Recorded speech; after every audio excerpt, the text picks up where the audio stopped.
A major Islamic organization has issued a ruling, a fatwa, calling for global jihad against Israel. And the reactions to this ruling in the Muslim world are absolutely fascinating. And they may point to a major shift coming in the Muslim world. We're going to get into all the details in a moment. Before we go on, make sure to go into the description of this video below and download the free ebook that is available there. This is a collection of columns that I've published over the course of the last year and a half since the beginning of the October 7th war. It gives you a feel for everything we've been through in this war. So go ahead and download that ebook. On March 31st, just a few weeks ago, the International Union of Muslim Scholars, the IUMS, which is headquartered in Qatar, issued a 10-point fatwa. A fatwa is an Islamic legal ruling. It's supposed to be binding on all Muslims, and it called on all Muslims in the world and all Muslim countries to wage jihad, that's full-on holy war against Israel. The IUMS, I should note, is a global organization made up of 95,000 Muslim scholars and 67 Islamic organizations. So this is a worldwide organization. Now, the fatwa makes a number of points. It states that, quote, it is obligatory for every capable Muslim in the Islamic world to wage armed jihad against the occupation in Palestine. It also states that the Arab and Islamic states must immediately intervene militarily. They're calling on Arab and Islamic countries to attack Israel militarily. They declare that the Zionist enemy must be besieged at land, on sea, and in air. They call to supply the resistance, that means Hamas, militarily, financially, to help them legally. They say that it's obligatory to urgently form an Islamic military alliance to protect the Ummah, to protect the Islamic people and repel the aggressors. This fatwa also declares that normalizing relations with Israel, with the Zionist enemy, is forbidden by Sharia law. It forbids providing Israel with gas and calls to reconsider any peace agreements that Arab states may have signed with Israel. It also says that it's obligatory to practice financial jihad and to support our brothers in Gaza. So that's the fatwa that was issued just a few weeks ago. And the reactions are fascinating. So first, in the United Arab Emirates, Salam al-Ketbi, who's a very prominent United Arab Emirates political analyst, wrote an article in Arabic on elaf.com, a very popular Arab news and analysis website that's based in London. And he called the IUMS a serious security threat for a number of reasons. He said that this fatwa is likely to spur extremists, lone extremists, to carry out attacks. It's also likely to lead to fundraising that will be used to support terrorist organizations and operations. It strengthens the perception of us against them, meaning Islam against the West, and presents the West as an infidel enemy. So they're calling out the fact that fatwas like this paint Islam in a negative light in the West. Ketbi also points out that many Muslim extremists have emigrated to the West and to the U.S.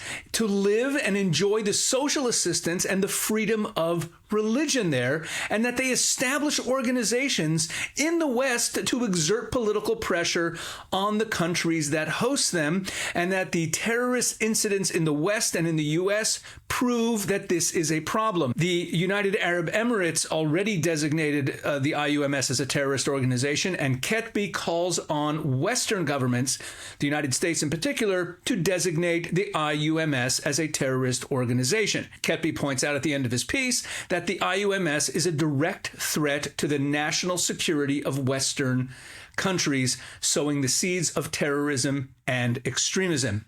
And I want to thank the Middle East Media Research Institute, memory.org, for their synopsis of Ketbi's article. I mentioned that the UAE has already designated the IUMS, this body that issued the fatwa, as a terrorist organization. So this goes back to 2014, where the UAE, Saudi Arabia, Egypt, and Bahrain all designated this group, the IUMS, as a terrorist organization. This is 2014, and they did so because the IUMS was funded by a group of imams, a group of Muslim scholars who were all affiliated with the Muslim Brotherhood. And these countries deemed the Muslim Brotherhood to be a terrorist organization. Now, there have been efforts by some in the United United States to get some previous U.S. administrations to designate the Muslim Brotherhood as a terrorist organization.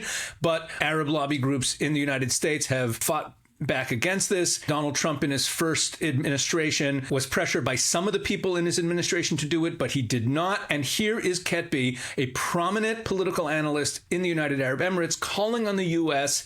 to designate the IUMS as a terrorist organization because they did so as well. So that's from the Emiratis. Now, the Emiratis have been pro-West and anti-Muslim Brotherhood for a very, very long time. And even during the course of this war that Israel's been fighting against Hamas, they have not taken the position that, for example, the Egyptians have taken and the Qataris have taken, where they kind of act like moderates and intermediaries, but really they say terrible things about Israel and are supportive of Hamas. The Emirates are not like that. They are very quick, the Emiratis are very quick to call out Hamas and to criticize the attacks on Israel. So it's not so surprising that they came out against it. Now, the reaction from Egypt is interesting. Now, we think of Egypt as a moderate Arab country, but Egypt is also an extremely populous Muslim country, about 100 million people in Egypt. And notably, it is home to Al-Azhar University. Now, Al-Azhar University is viewed as kind of the most prominent Islamic academic institution in the Muslim world.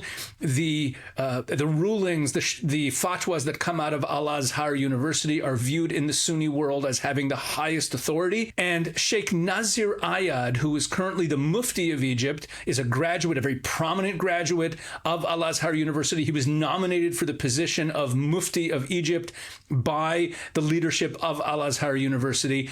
And I bring all this up because although Egypt has a peace deal with Israel and Egypt is viewed as a sort of moderate Sunni state, they've been very pro-Hamas and anti-Israel in their rhetoric since the beginning of the war. And very important to note, Al-Azhar University and its scholars have traditionally been pretty firmly in the jihad camp. They really come out very strongly against Israel at every chance that they get. But regarding this particular fatwa, Sheikh Nazir Ayad, the Mufti of Egypt, Egypt's highest religious authority, rejected this fatwa. And his rejection of it was a little different than Ketby from the Emirates. He said of it that no individual group or entity has the right to issue fatwas on such delicate and critical matters in violation of Sharia principles and its higher objectives. He added that such actions may endanger the security of societies and the stability of Muslim states. Support for the Palestinians must serve their true interests, not reckless agendas that risk further destruction. Ayad also stressed that the declaration of jihad is the prerogative of legitimate state authorities, not unofficial religious bodies, taking a swipe at the IUMS. And then he ends with, quote, calling for jihad without regard to the nation's capabilities and its political, military, and economic reality is an irresponsible act.